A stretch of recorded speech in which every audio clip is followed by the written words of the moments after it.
MC सोसायटीचे जे governing बोर्डचे इलेक्शन आहे ते 30 नोव्हेंबर 2025 त्या दिवशी सकाळी 8 ते 5 हे इलेक्शन आहे. ते व्हॅलिड इलेक्शन आहे. ते चॅरिटी कमिशनरने आम्हाला ऑर्डर दिलेलं आहे. 29 तारखेची पण काही निवडणुकीबाबत चर्चा आहे, तर ती निवडणूक अवैध कशी, थोडंसं त्याच्याबद्दल सांगू शकाल का आपण? ती अवैध अशी आहे ते कोर्टाने सांगितलेली आहे की त्यांनी काय प्रोसिजर त्यांनी फॉलो केलेलं नाही. गव्हर्निंग बोर्डाचं रेझोल्युशन नाही, कोर्टाने त्यांना रद्द केले आणि इलेक्शन ऑफिसर त्यांनी जे अपॉइंट केलं होतं त्यांनी सुद्धा रिझाईन केलं असं त्यांनी ॲफिडेविट दिलेले आहे कोर्टामध्ये.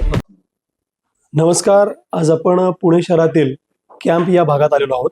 याच ठिकाणी असलेले अल्पसंख्याक समुदायातील अतिशय मोठी शिक्षण संस्था म्हणून एक ओळख असलेली MC सोसायटी म्हणून खूप मोठी संस्था आहे. MC सोसायटीच्या उपाध्यक्षा श्रीमती आबेदा इनामदार मॅडम आपल्या बरोबर आहेत. मॅडम, उद्या आपली निवडणूक आहे आणि आज देखील निवडणुकीचं काहीतरी वातावरण दिसते. नेमकी निवडणूक आजची की उद्याची, नेमके कोणती इलेक्शन आहे? म्हणजे 30 तारखेची आपली ऑफिशियल इलेक्शन आहे. नेमकं तुमचं त्याच्यावरती काय म्हणणं? नाही, MC सोसायटीचे जे गव्हर्निंग बोर्डचे इलेक्शन आहे ते 30 नोव्हेंबर 2025 त्या दिवशी सकाळी 8 ते 5 हे इलेक्शन आहे. ते व्हॅलिड इलेक्शन आहे. ते चॅरिटी कमिशनरने आम्हाला ऑर्डर दिलेलं आहे आणि इथे पुणे कोर्टाने सुद्धा आम्हाला ऑर्डर दिलेली आहे.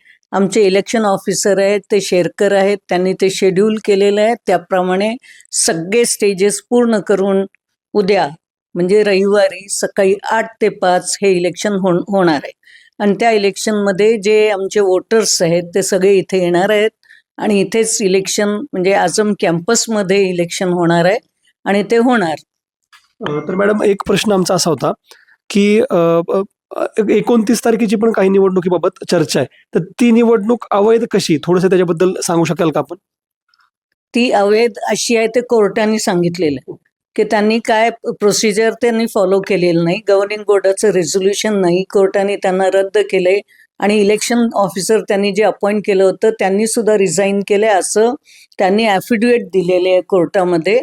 तर ती इलेक्शन होऊच शकत नाही आणि कुठल्याही ट्रस्टची इलेक्शन जे आहे इलेक्शन ऑफिसर करतो, ट्रस्टी करू शकत नाही, म्हणून ते अवैध आहे. एकंदरीत पाहताय की अक्षरशः 2 निवडणुका या ठिकाणी हो इच्छित आहेत.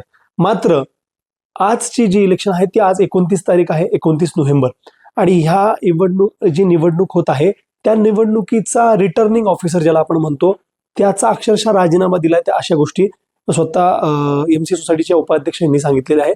एका प्रकारे त्यांची दुसरी जी निवडणूक आहे 30 तारखेची ती वैध असल्याचं त्यांचं ठाम म्हणणं आहे. मी होतो मुजम्मिल शेख, टाइम्स ऑफ महाराष्ट्र, पुणे.